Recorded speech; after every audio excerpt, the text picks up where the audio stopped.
जुड़े हुए हैं। सावन का महीना हो, काशी जैसा पवित्र स्थान हो और देश के किसानों के साथ जुड़ने का अवसर हो, इससे बड़ा सौभाग्य क्या हो सकता है।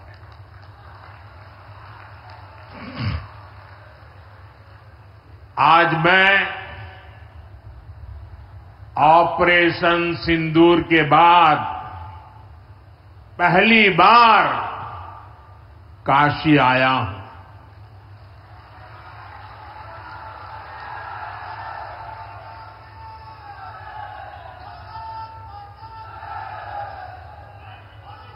जब 22 अप्रैल को पहलगाम में आतंकी हमला हुआ था, 26 निर्दोष लोगों की इतनी बेरहमी से हत्या कर दी गई। उनके परिवार की पीड़ा, उन बच्चों का दुख, उन बेटियों की वेदना, मेरा हृदय बहुत तकलीफ से भर गया था। तब मैं बाबा विश्वनाथ से यही मना रहा था कि सभी पीड़ित परिवारों को ये दुख सहने की हिम्मत दे। काशी के मेरे मालिकों, मैंने अपनी बेटियों के सिंदूर का बदला लेने का जो वचन दिया था,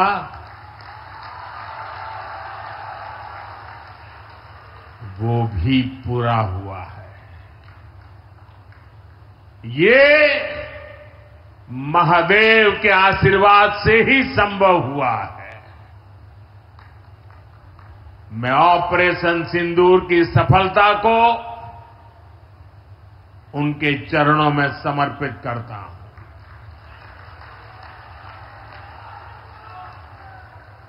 साथियों,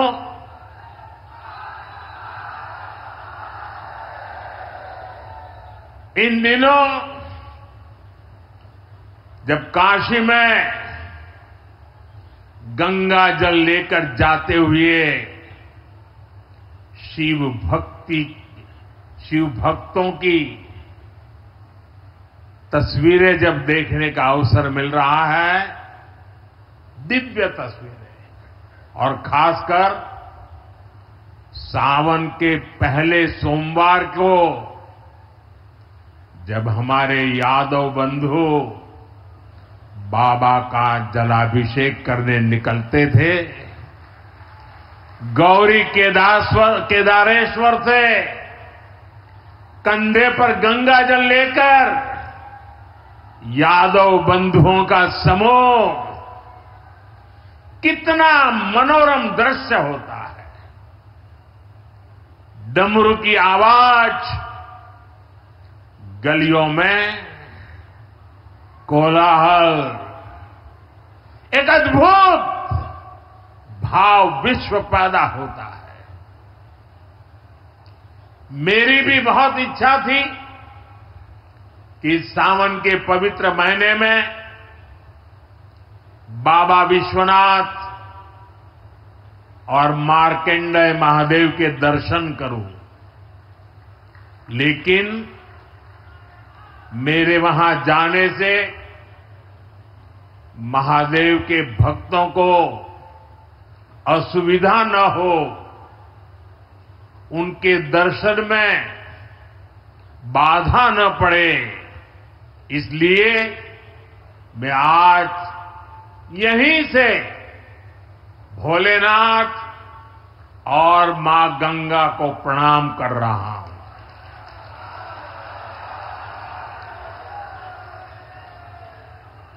हम सेवापुरी के ई मंच से बाबा काशी विश्वनाथ के प्रणाम करत है। नमः पार्वती पते हर हर महादेव।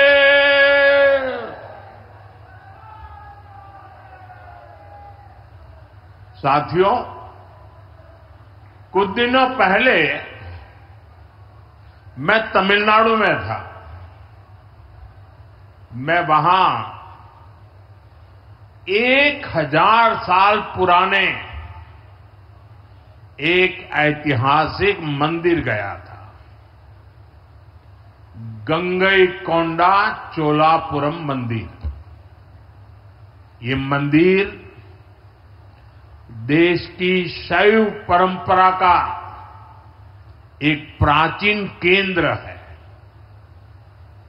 ये मंदिर हमारे देश के महान और प्रसिद्ध महान राजा राजेंद्र चोल ने बनवाया था। राजेंद्र चोल ने उत्तर भारत से गंगा जल मंगवाकर उत्तर को दक्षिण से जोड़ा था। 1000 साल पहले अपनी शिव भक्ति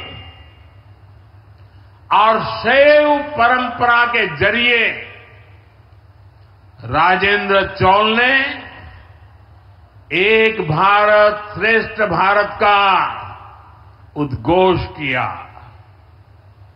आज काशी तमिल संगमम जैसे प्रयासों के जरिए हम उसे आगे बढ़ाने का एक नम्र प्रयास कर रहे हैं। और मैं जब अभी गंगईकोंडा चोलापुरम गया तो मेरे लिए बहुत संतोष की बात है कि 1000 साल बाद आपके आशीर्वाद से मैं भी गंगा जल लेकर वहां गया था। मां गंगा के आशीर्वाद से बहुत ही पवित्र माहौल में वहां पूजा संपन्न हुई। गंगा जल से वहां जलाभिषेक करने का सौभाग्य प्राप्त हुआ। साथियों, जीवन में ऐसे अवसर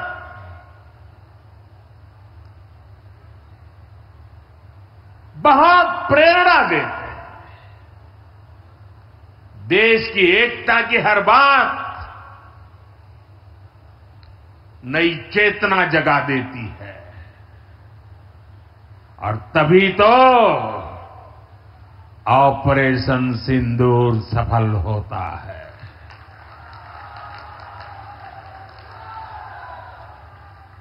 एक 140 करोड़ देशवासियों की एकता ऑपरेशन सिंदूर की ताकत बन जाती है। साथियों,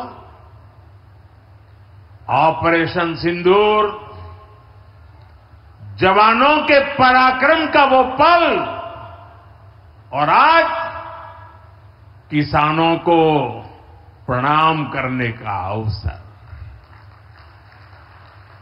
आज यहां एक विराट किसान उत्सव का आयोजन हो रहा है। देश के 10 करोड़ किसान भाइयों बहनों के खातों में 21,000 करोड़ रुपए पीएम किसान सम्मान निधि के रूप में भेजे गए हैं। और जब काशी से धन जाता है ना, वो तो अपने आप प्रसाद बन जाता है।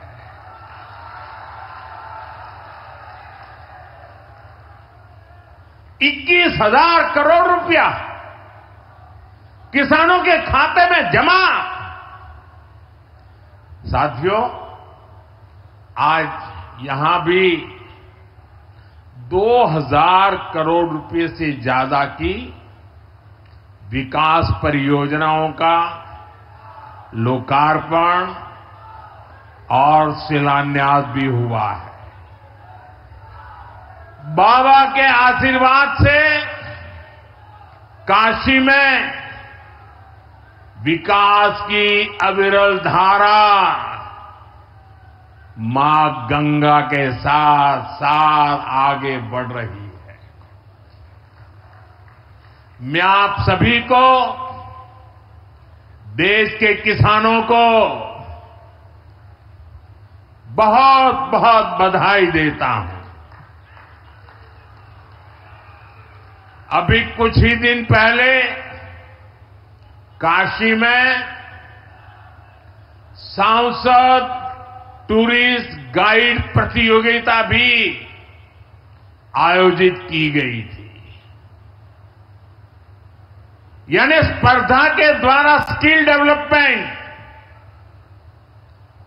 स्वयं प्रयास से स्किल डेवलपमेंट,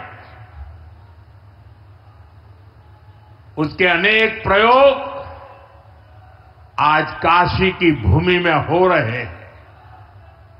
आने वाले दिनों में काशी सांसद फोटोग्राफी प्रतियोगिता, सांसद रोजगार मेला समेत कई और आयोजन भी होने वाले हैं। मैं यहां सरकार के सभी मुलाजिमों को, सरकार के सभी अधिकारियों को भी सार्वजनिक रूप से बहुत बहुत बधाई देता हूं, ताकि वे जनभागीदारी से युवा पीढ़ी को जोड़ करके ऐसे अद्भुत कार्यक्रमों की रचना करते हैं और सफलतापूर्वक उसको आगे बढ़ाते हैं। इस काम में जुड़े हुए सभी अधिकारी भी बहुत बहुत बधाई के पात्र हैं। जो ये प्रतियोगिता में हिस्सा ले रहे हैं, उनको भी मेरी बहुत बहुत शुभकामनाएं हैं। साथियों, हमारी सरकार निरंतर किसानों की खुशहाली के लिए काम कर रही है। पहले की सरकारों में किसानों के नाम पर हुई एक घोषणा भी पूरी होना मुश्किल होता था, लेकिन भाजपा सरकार जो कहती है वो करके दिखाती है। आज पीएम किसान सम्मान निधि सरकार के पक्के इरादों का उदाहरण बन चुकी है। भाइयों बहनों, आपको याद होगा 2019 में जब पीएम किसान सम्मान निधि शुरू हुई थी, तब सपा, कांग्रेस जैसे विकास विरोधी लोग, विकास विरोधी दल कैसी कैसी अफवाहें फैला रहे थे, लोगों को गुमराह कर रहे थे, किसानों को उलझन में डालते थे।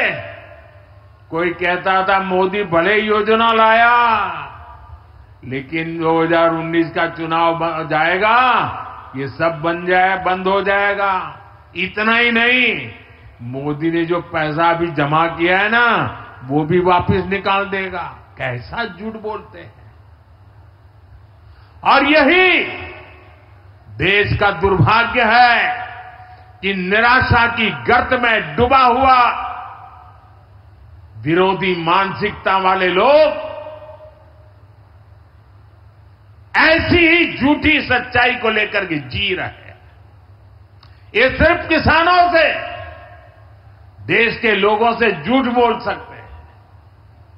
आप मुझे बताइए, क्या इतने वर्षों में कभी एक भी किस्त बंद हुई क्या?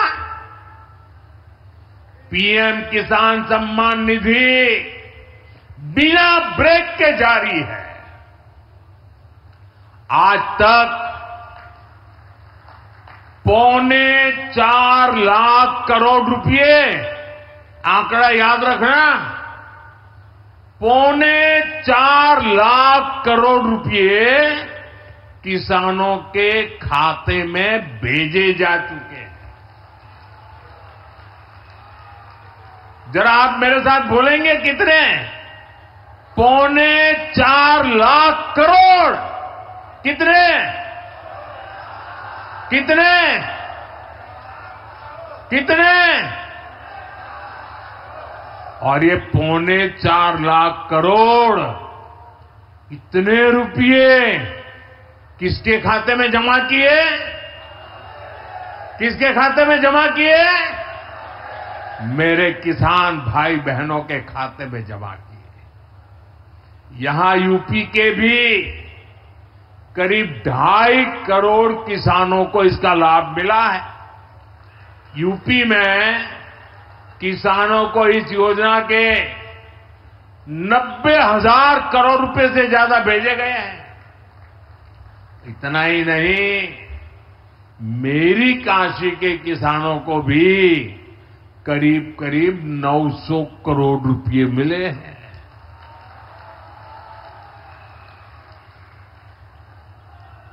आपने ऐसा सांसद चुना कि आपके खाते में 900 करोड़ रुपया आया है। और इससे बड़ी बात, बिना किसी कट कमीशन के, कोई बिचौलिया नहीं, कोई कट नहीं, कोई कमीशन नहीं, कोई पैसे की हेरा फेरी नहीं, सीधे ये पैसे किसानों के खाते में पहुंचे हैं।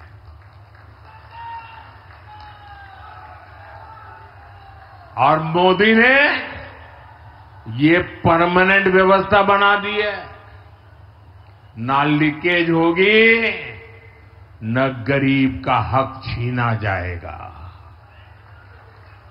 साथियों, मोदी के विकास का मंत्र है,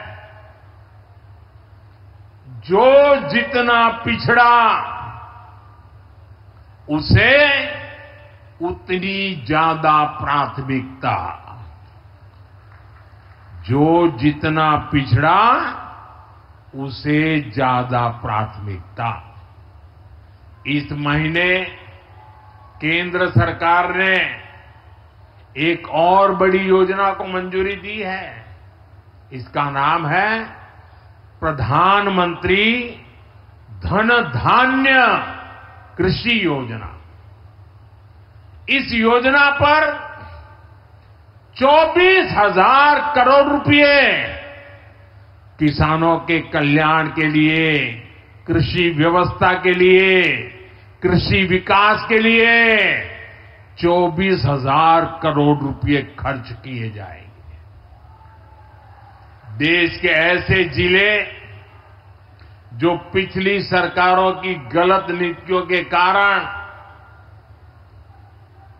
विकास की राह में पिछड़ गए, पिछड़े रह गए, जो कृषि उत्पादन भी कम हो रहा है, जहां किसानों की आमदनी भी कम है, अरे कोई पूछने वाला नहीं था, उन जिलों पर प्रधानमंत्री धन धान्य कृषि योजना का फोकस होगा। इससे यूपी के भी लाखों किसानों को फायदा होगा। साथियों, किसानों के जीवन में बदलाव के लिए, उनकी आय बढ़ाने के लिए, खेती पर होने वाला खर्च कम करने के लिए एनडीए सरकार पूरी शक्ति से काम कर रही है, पूरी ताकत लगा रही है। हम बीज से बाजार तक किसानों के साथ खड़े हैं। खेतों तक पानी पहुंचे, इसके लिए देश में लाखों करोड़ रुपए की सिंचाई योजना चलाई जा रही है। साथियों, किसानों के सामने एक बड़ी चुनौती मौसम की होती रही है। कभी ज्यादा बारिश हो गई, कभी ओला गिर गया, पाला पड़ गया। किसानों को इससे सुरक्षा देने के लिए पीएम फसल बीमा योजना शुरू हुई। इस योजना के तहत, यह आंकड़ा भी याद रखिए, इस बीमा योजना के तहत अब तक 2.25 लाख करोड़ रुपए, 2.25 लाख करोड़ रुपए से ज्यादा का क्लेम किसानों को दिया जा चुका है। बीमा के माध्यम से 2.25 लाख करोड़ रुपया, कितना बताएंगे? कितना? 2.25 लाख करोड़ रुपया। साथियों, हमारी सरकार यह भी सुनिश्चित कर रही है कि आपको आपकी फसल की सही कीमत मिले। इसके लिए फसलों की एमएसपी में रिकॉर्ड वृद्धि हुई है। धान और गेहूं जैसी प्रमुख फसलों की एमएसपी भी बढ़ाई गई है। आपकी उपज सुरक्षित रहे, इसलिए सरकार देश में हजारों नए गोदाम भी बनवा रही है। भाइयों बहनों, हमारा जोर कृषि अर्थव्यवस्था में महिलाओं की भागीदारी बढ़ाने पर भी है। हम लखपति दीदी अभियान चला रहे हैं। हमारा लक्ष्य देश में 3 करोड़ लखपति दीदी बनाने का है। 3 करोड़ लखपति दीदी। ये सपा वाले तो आंकड़ा सुनकर के ही साइकिल लेके भाग जाएंगे। अब तक 1.5 करोड़ से ज्यादा लखपति दीदी भी बन चुकी है। 3 करोड़ का लक्ष्य में से आधा काम पूरा कर लिया। 1.5 करोड़ गांव में काम करने वाली गरीब परिवार की, किसान परिवार की हमारी बहनें, 1.5 करोड़ बहनें लखपति दीदी बन जाए, ये बहुत बड़ा काम हो रहा है। सरकार के ड्रोन दीदी अभियान ने भी लाखों बहनों की आय बढ़ाई है। साथियों, हमारी सरकार कृषि से जुड़ी आधुनिक रिसर्च को खेतों तक पहुंचाने में भी जुटी है। इसके लिए मई और जून के महीने में खास तौर पर विकसित कृषि संकल्प अभियान चलाया गया। लैब से लैंड के मंत्र के साथ 1.25 करोड़ से अधिक किसानों से सीधा संवाद किया गया। हमारे देश में माना गया है और यह व्यवस्था भी है कि कृषि ये राज्य का विषय है और सही भी है, लेकिन उसके बावजूद भी भारत सरकार को लगा, एनडीए सरकार को लगा, मोदी सरकार को लगा कि भले विषय राज्य का हो, राज्य करे, कर पाए न कर पाए, बहुत से राज्य जो नहीं कर पाते हैं, तो हमने तय किया कि हम खुद भी कुछ करेंगे और करोड़ों किसानों के साथ सीधा संवाद किया। साथियों, केंद्र सरकार की योजनाओं का लाभ आप सभी तक निरंतर पहुंचता रहे, इस दिशा में आज मुझे आपके साथ एक अहम जानकारी साझा करनी है और उसमें मुझे आपकी मदद भी चाहिए। यहां बैठे हुए लोगों की भी मदद चाहिए। आपको पता है, जनधन योजना के तहत देश में 55 करोड़ गरीबों के बैंक खाते खोले गए। जिनको कभी बैंक का दरवाजा देखने का सौभाग्य नहीं मिला था, ऐसे 55 करोड़ लोगों के खाते, ये मोदी को जब से आपने काम करने का अवसर दिया ना, मैं ये काम कर रहा था। 55 करोड़। अब इस योजना को हाल ही में 10 साल पूरे हुए हैं। अब बैंकिंग क्षेत्र का कुछ नियम है। वो नियम ये कहते हैं कि 10 साल बाद बैंक खातों का दोबारा से केवाईसी करना जरूरी होता है। एक प्रक्रिया पूरी करनी होती है। अब आप बैंक में जाएं, करें या न करें, पहले सब आपको करना होता था। अब मैंने थोड़ा आपका भार कम करने का बीड़ा उठाया है, तो मैंने बैंक वालों से कहा कि लोग आए, केवाईसी करें, अच्छी बात है, हमें नागरिकों को हमेशा जागृत रखना चाहिए, लेकिन हम क्या एक अभियान चला सकते हैं? मैं आज रिजर्व बैंक का, हमारे देश की सभी बैंकों का, बैंक के सभी कर्ता धर्ताओं का हृदय से अभिनंदन करना चाहता हूं। आज उन्होंने एक ऐसा काम उठाया है जो हमें गर्व से भर देता है। बैंक के लोग इस 10 करोड़ लोगों को, अरे 10 साल के बाद ये 55 करोड़ लोग अपना फिर से रिव्यू करें, इसलिए केवाईसी जो करना है, इस काम को पूरा करने के लिए 1 जुलाई से देश भर में बहुत बड़ा अभियान चल रहा है। हमारे बैंक स्वयं हर ग्राम पंचायत तक पहुंच रहे हैं, वहां पर जाकर के मेला लगाते हैं। अब तक ऐसी करीब 1 लाख ग्राम पंचायत में बैंक अपने कैंप, अपना मेला लगा चुके हैं।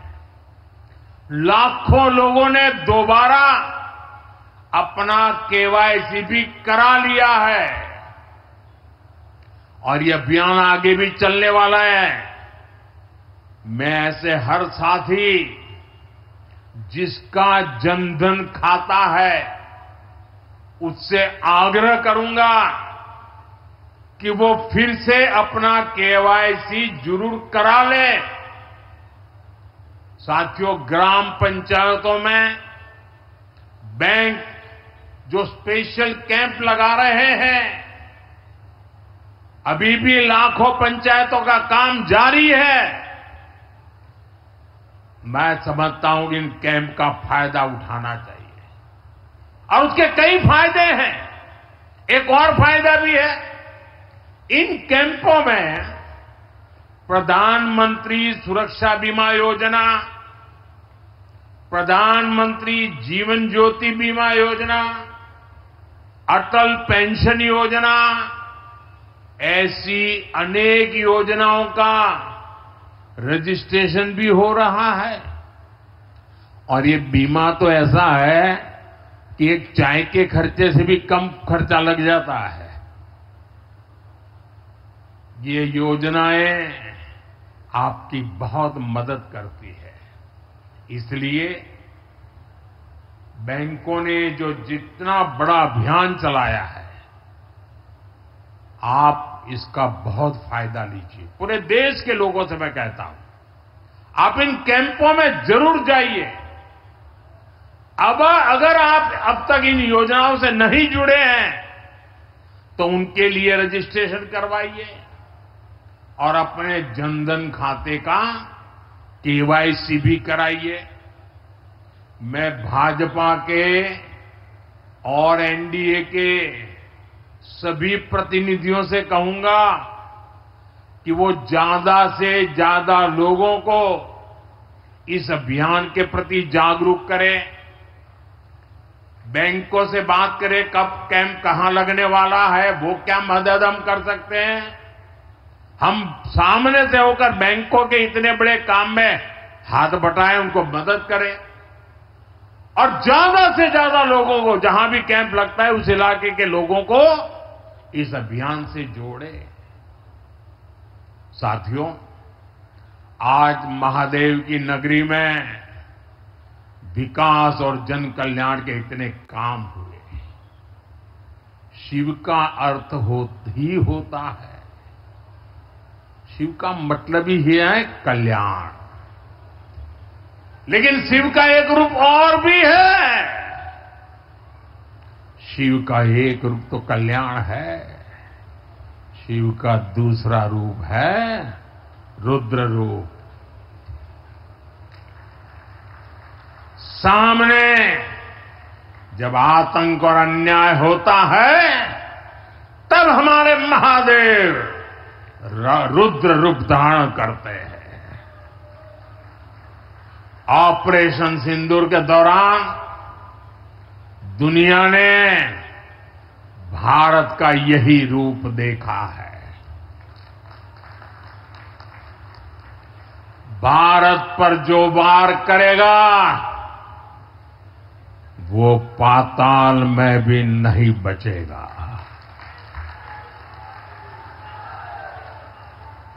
लेकिन भाइयों बहनों, दुर्भाग्य से ऑपरेशन सिंदूर की सफलता पर हमारे देश के कुछ लोगों को भी पेट में दर्द हो रहा है। ये कांग्रेस पार्टी और उनके चेले चपाटे, उनके दोस्त इस बात को पचा नहीं पा रहे कि भारत ने पाकिस्तान के आतंकी ठिकानों को तबाह कर दिया। मैं मेरे काशी के मालिकों से पूछना चाहता हूं, भारत की ताकत से आपको गर्व होता है कि नहीं होता है? ऑपरेशन सिंदूर से गर्व होता है कि नहीं होता है? आतंकियों के ठिकानों को नष्ट करने का आपको गर्व होता है कि नहीं होता है? साथियों, आपने वो तस्वीरें देखी होगी कैसे हमारे ड्रोन्स, हमारे मिसाइल्स ने सटीक वार करके आतंक के हेडक्वार्टर्स को खंडहर बना दिया। पाकिस्तान के कई सारे एयरबेस तो आज भी आईसीयू में पड़े हैं। पाकिस्तान दुखी है, ये तो सब कोई समझ सकता है। लेकिन पाकिस्तान का ये दुख कांग्रेस और सपा से सहन नहीं हो पा रहा। उधर आतंक का आकार होता है, इधर कांग्रेस सपा वाले आतंकियों की हालत को देखकर रोते हैं। साथियों, कांग्रेस हमारी सेनाओं के पराक्रम का लगातार अपमान कर रही है। कांग्रेस ने ऑपरेशन सिंदूर को तमाशा कहा है। आप मुझे बताइए, सिंदूर कभी भी तमाशा हो सकता है क्या? हो सकता है क्या? क्या सिंदूर को तमाशा कोई कह सकता है क्या? हमारी सेना का पराक्रम और बहनों के सिंदूर का बदला तमाशा कहने की ये हिम्मत, ये निर्लज्जता, भाइयों बहनों, वोट बैंक और तुष्टीकरण की इस राजनीति में ये समाजवादी पार्टी भी पीछे नहीं है। ये सपा के नेता संसद में कह रहे थे, पहलगाम के आतंकवादियों को अभी क्यों मारा? अब बताइए, क्या उनको फोन करूं क्या? सपा वालों को मारूं कि ना मारूं? कोई मुझे बताए भाई, सामान्य बुद्धि से बताए, क्या आतंकवादियों को मारने के लिए भी क्या इंतजार करना चाहिए क्या? क्या उन्हें भागने का मौका देना था क्या? ये वही लोग हैं जो यूपी में जब सत्ता में थे तब आतंकवादियों को क्लीन चिट देते थे, बम धमाके करने वाले आतंकियों से मुकदमे वापस लेते थे। अब उन्हें आतंकवादियों के मारे जाने पर परेशानी हो रही है। इन्हें ऑपरेशन सिंदूर के नाम पर परेशानी हो रही है। मैं इन लोगों को काशी की धरती से कहना चाहता हूं, ये नया भारत है।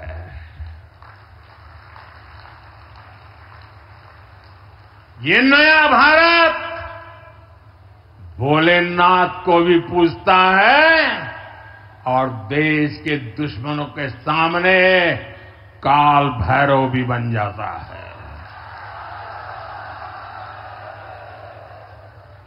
साथियों, ऑपरेशन सिंदूर के दौरान भारत के स्वदेशी हथियारों की ताकत पूरी दुनिया ने देखी है। हमारे एयर डिफेंस सिस्टम,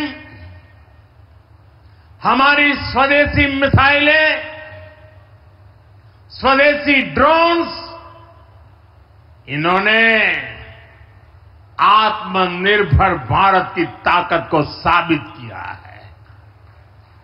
खासकर हमारी ब्रह्मोस मिसाइलें, इनकी दहशत भारत के हर दुश्मन के भीतर भर गई है।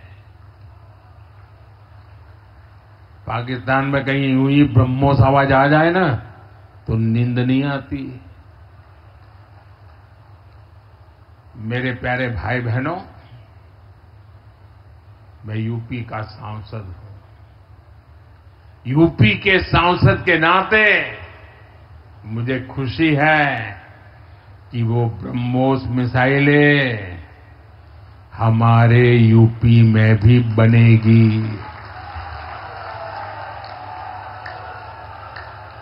लखनऊ में ब्रह्मोस मिसाइल की मैन्युफैक्चरिंग शुरू हो रही है। यूपी डिफेंस कॉरिडोर में भी कई बड़ी डिफेंस कंपनियां अपने प्लांट लगा रही है।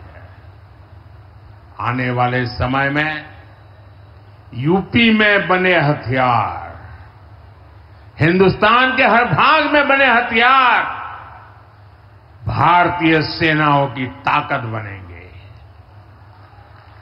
मुझे साथियों बताइए, जब ये आत्मनिर्भर सैन्य शक्ति की बात सुनते हैं, आपको गर्व होता है कि नहीं होता है? जरा पूरी ताकत से हाथ ऊपर करके बताइए, आपको गर्व होता है कि नहीं होता है? गर्व होता है कि नहीं होता है? बोले हर हर महादेव। अगर पाकिस्तान ने फिर कोई पाप किया तो यूपी में बनी मिसाइलें आतंकियों को तबाह कर देगी। साथियों, आज यूपी इतनी तेज गति से औद्योगिक विकास कर रहा है। देश और दुनिया की बड़ी बड़ी कंपनियां यहां निवेश कर रही हैं। इसके पीछे भाजपा सरकार की विकासपरक नीतियों की बड़ी भूमिका है। सपा के समय में यूपी में अपराधी बेखौफ थे और निवेशक यहां आने से भी डरते थे, लेकिन भाजपा की सरकार में अपराधी में खौफ है और निवेशक यूपी के भविष्य में भरोसा देख रहे हैं। मैं विकास की इस रफ्तार के लिए यूपी सरकार को बधाई देता हूं। साथियों, मुझे संतोष है कि काशी में विकास का महायज्ञ लगातार जारी है। आज शुरू हुए रेल ओवरब्रिज, जल जीवन मिशन से जुड़े प्रोजेक्ट, काशी के स्कूलों का नवनिर्माण कार्य, होम्योपैथिक कॉलेज का निर्माण, मुंशी प्रेमचंद की विरासत को सहेजना, ये सारे काम भव्य काशी, दिव्य काशी, समृद्ध काशी और मेरी काशी के निर्माण को गति देंगे। यहां सेवापुरी में आना भी सौभाग्य से ही होता है। ये मां कालका देवी की ड्योढ़ी है। मैं यहां से मां कालका के चरणों में वंदन करता हूं। मुझे खुशी है कि मां कालका धाम का हमारी सरकार ने सुंदरीकरण कर उसे और भव्य बना दिया है। मंदिर तक आना जाना भी आसान हो गया है। सेवापुरी का इतिहास क्रांति का इतिहास रहा है। स्वतंत्रता संग्राम में यहां के अनेकों लोगों ने भागीदारी की थी। यही वो सेवापुरी है जहां महात्मा गांधी की कल्पना साकार हुई। यहां घर घर महिला पुरुष के हाथों में चरखा हुआ करता था। और सहयोग देखिए, अब चांदपुर से भदोही रोड जैसे प्रोजेक्ट से काशी के बुनकरों के साथ भदोही के बुनकर भी जुड़ रहे हैं। इसका लाभ बनारसी सिल्क के बुनकरों को भी होगा और भदोही के कारीगरों को भी होगा। साथियों, काशी बौद्धिक जनों की नगरी है। आज जब हम आर्थिक प्रगति की बात कर रहे हैं तो मैं आपका ध्यान वैश्विक हालातों पर भी ले जाना चाहता हूं। आज दुनिया की अर्थव्यवस्था कई आशंकाओं से गुजर रही है। अस्थिरता का माहौल है।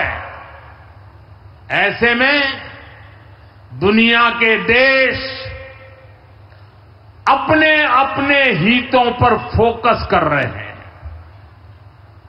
अपने अपने देश के हितों पर ध्यान केंद्रित कर रहे हैं। भारत भी दुनिया की तीसरी सबसे बड़ी अर्थव्यवस्था बनने जा रहा है। इसलिए भारत को भी अपने आर्थिक हितों को लेकर सजग रहना ही है। हमारे किसान, हमारे लघु उद्योग, हमारे नौजवानों के रोजगार, इनका हित हमारे लिए सर्वोपरि है। सरकार इस दिशा में हर प्रयास कर रही है, लेकिन देश के नागरिक के रूप में भी हमारे कुछ दायित्व है। और ये बात सिर्फ मोदी नहीं, हिंदुस्तान के हर व्यक्ति ने दिन में हर पल बोलते रहना चाहिए, दूसरे को कहते रहना चाहिए। जो देश का भला चाहते हैं, जो देश को तीसरे नंबर की इकोनॉमी बनाना चाहते हैं, ऐसा कोई भी राजनीतिक दल हो, कोई भी राजनेता हो, उसने अपने संकोच को छोड़ करके देश हित में हर पल, हर बार, हर जगह देशवासियों के अंदर एक भाव जगाना होगा, और वो है हम स्वदेशी का संकल्प लें। अब हम कौन सी चीजों को खरीदेंगे, कौन से तराजू से तोलेंगे? मेरे भाइयों बहनों, मेरे देशवासियों, अब हम कुछ भी खरीदें तो एक ही तराजू होना चाहिए। हम उन चीजों को खरीदेंगे जिसे बनाने में किसी न किसी भारतीय का पसीना बहा है, और जो चीज भारत के लोगों द्वारा बनी है, भारत के लोगों के कौशल्य से बनी है, भारत के लोगों के पसीने से बनी है, हमारे लिए बहुत स्वदेशी है। हमें vocal for local, vocal for local मंत्र को अपनाना होगा। हम संकल्प लें कि हम मेक इन इंडिया प्रोडक्ट्स को ही बढ़ावा देंगे। हमारे घर में जो कुछ भी नया सामान आएगा, मैं नए सामान की बात कर रहा हूं, हमारे घर में जो भी नया सामान आएगा वो स्वदेशी ही होगा। ये जिम्मेदारी हर देशवासी को लेनी होगी। और मैं आज मेरे व्यापार जगत के भाई बहनों से विशेष आग्रह करना चाहता, मैं मेरे दुकानदार भाई बहनों से आग्रह करना चाहता हूं, जब दुनिया इस प्रकार से अस्थिरता के माहौल से गुजर रही है, तब हम भी, चाहे व्यापार हो, छोटी दुकान हो, कारोबार करते हो, अब हम हमारे यहां से सिर्फ और सिर्फ स्वदेशी माल ही बेचेंगे। साथियों, ये स्वदेशी माल बेचने का संकल्प भी देश की सच्ची सेवा होगा। आने वाले महीने त्योहारों के महीने हैं, दिवाली आएगी, बाद में शादियों के तो समय आएगा। हर पल अब स्वदेशी ही खरीदेंगे। मैंने जब देशवासियों को कहा था मेड इन इंडिया, अब विदेशों में जाकर के शादियां कर करके देश का धन मत लुटाओ। और मुझे खुशी है, कई नौजवान मुझे चिट्ठी लिखते थे कि हमारा परिवार तो विदेश में शादी करना तय किया था, लेकिन आपकी बात सुन करके अब हमने वहां का सारा कैंसिल कर दिया, थोड़ा खर्चा भी हो गया, लेकिन अब हम भारत में ही शादी करेंगे। हमारे यहां भी बहुत अच्छे स्थान है जहां शादी ब्याह हो सकता है। हर बात में स्वदेशी का भाव आने वाले दिनों में हमारा भविष्य तय करने वाला है दोस्तों। और ये महात्मा गांधी को भी बड़ी श्रद्धांजलि होगी। साथियों, सबके प्रयास से ही विकसित भारत का सपना पूरा होगा। एक बार फिर आपको आज के विकास कार्यों की बहुत